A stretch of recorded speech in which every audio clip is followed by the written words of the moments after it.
Terima kasih pemirsa Anda kembali menyaksikan laporan khusus KTT ke-43 ASEAN 2023. Keketuaan ASEAN Indonesia resmi berakhir. Untuk selanjutnya Laos akan memegang keketuaan ASEAN tahun 2024. Acara yang berlangsung mulai dari 5 hingga 7 September 2023 ini merangkum sejarah-sejarah pertemuan bilateral dan menghasilkan 90 dokumen kesepakatan konkret dengan mitra ASEAN. Dan berikut ulasannya yang telah kami rangkum untuk Anda.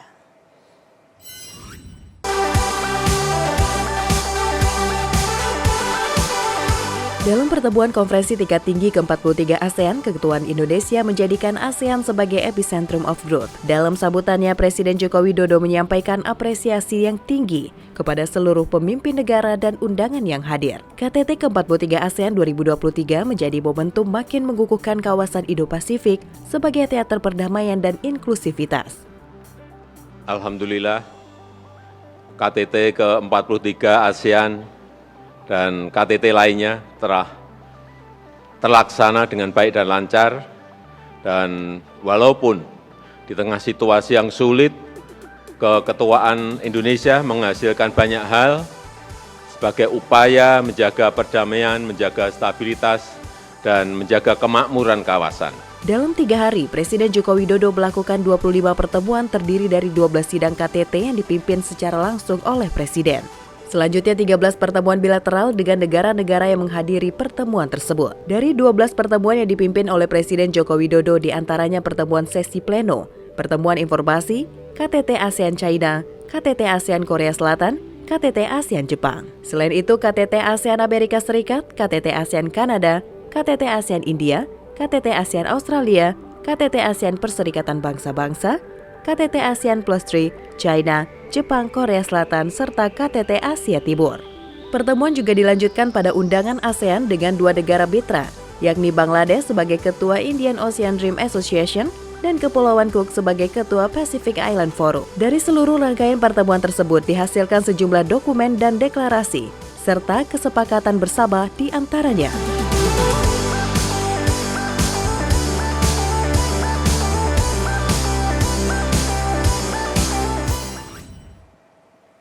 Pemirsa, Indonesia menjadi tuan rumah yang baik dengan memberikan pelayanan maksimal kepada seluruh jurnalis baik dari dalam maupun luar negeri selama meliput KTT ASEAN 2023.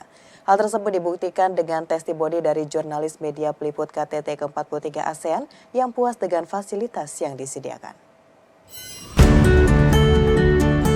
Jurnalis media peliput KTT ke-43 ASEAN mengaku puas dengan pelayanan di Media Center Konferensi Tingkat Tinggi ke-43 ASEAN di Balai Sidang Jakarta Convention Center.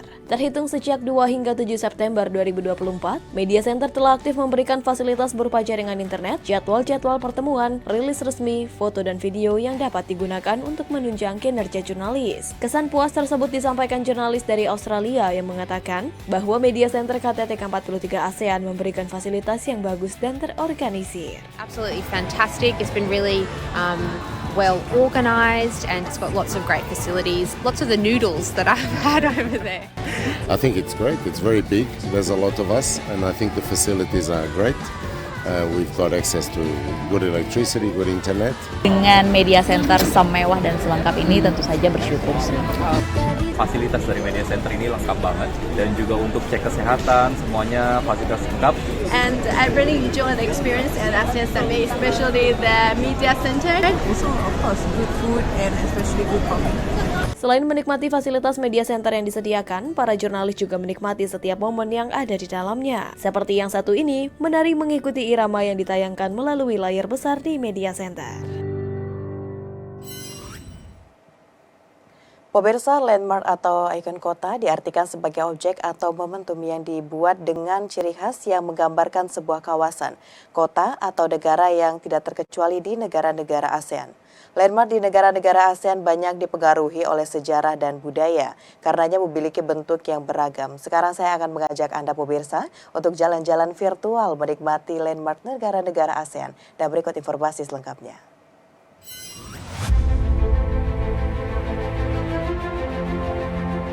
Grand Palace menjadi landmark negara Gajah Putih, julukan bagi Thailand yang paling tersohor. Dengan kemegahan dan keindahannya, Grand Palace mampu menarik jutaan wisatawan setiap tahunnya. Dibangun pada tahun 1782, Grand Palace merupakan istana besar yang menjadi simbol kebesaran kerajaan dan pusat pemerintahan Thailand di masa lampau.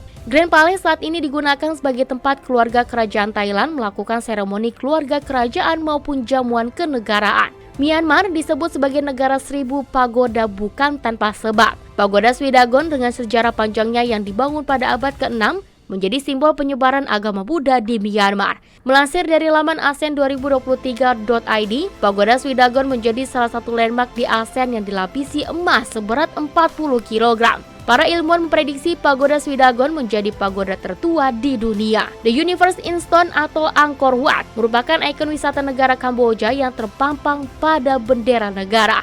Angkor Wat awalnya merupakan kuil bagi umat Hindu, namun dalam perjalanannya beralih fungsi menjadi candi bagi umat Buddha. Namun, kini Angkor Wat tidak lagi dijadikan tempat ibadah aktif. Laos PDR yang resmi menjadi ketua ASEAN 2024 memiliki landmark yang disebut Patat Luang. Nama Patat Luang memiliki arti stupa suci agung. Keberadaannya tidak sekedar tempat ibadah dan ikon, namun telah menjadi simbol nasional Laos PDR.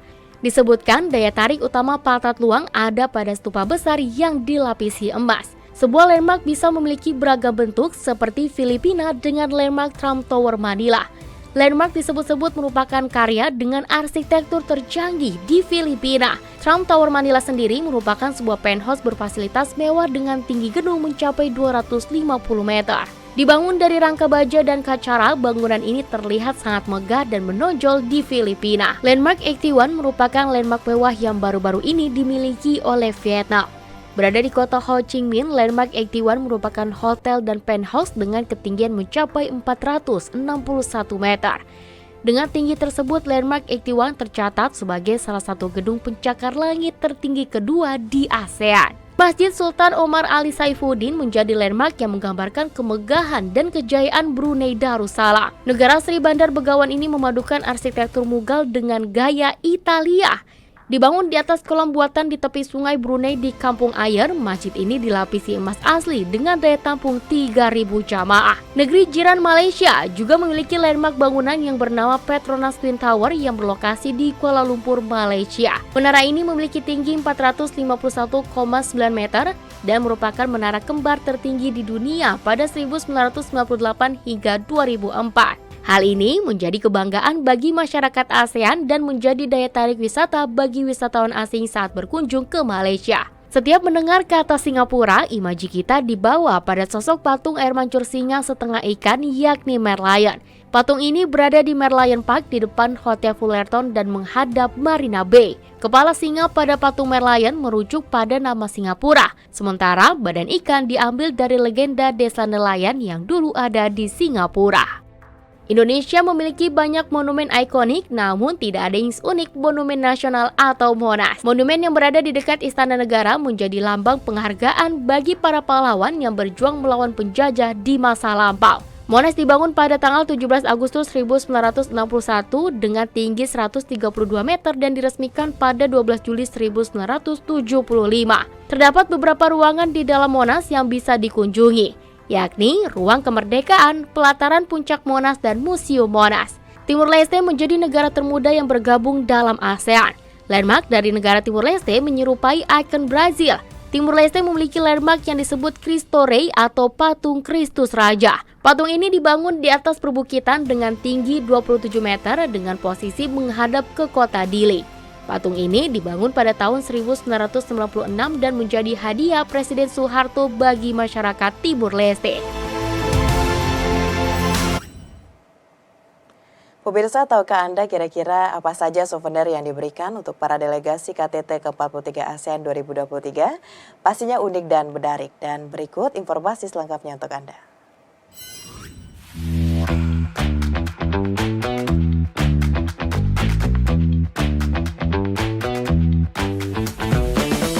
Souvenir ini pertama kita siapkan stationery kit ya, ada tas, kemudian ada pulpen, notes, kemudian lain-lain. Terkait dengan itu yang kita buat dari bahan-bahan serta produk semuanya dalam negeri.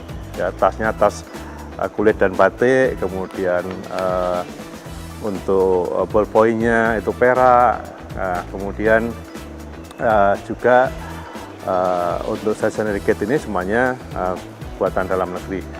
Nah, juga kita siapkan souvenir-souvenir yang lain, misalnya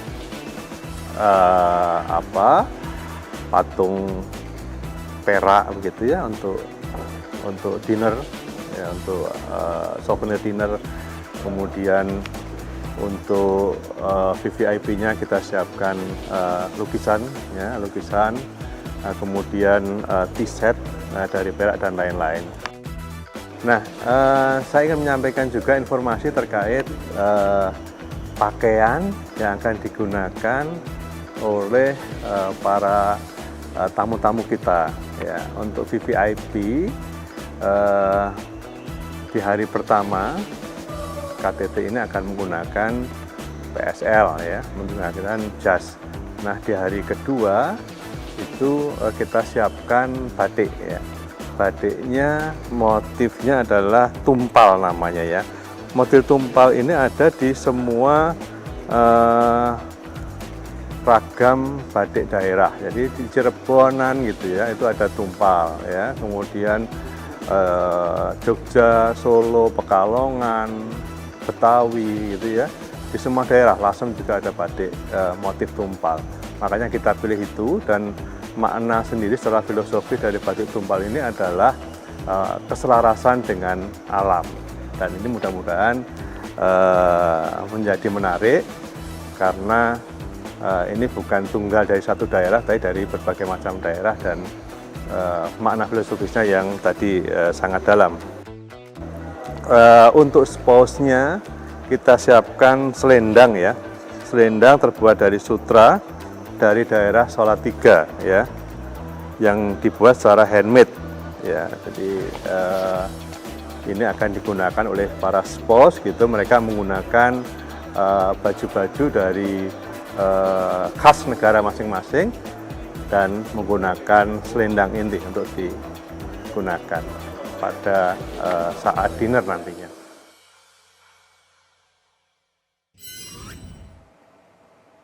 Pemirsa, usai jeda pariwara, kami akan kembali dengan informasi lainnya. Tetaplah bersama kami.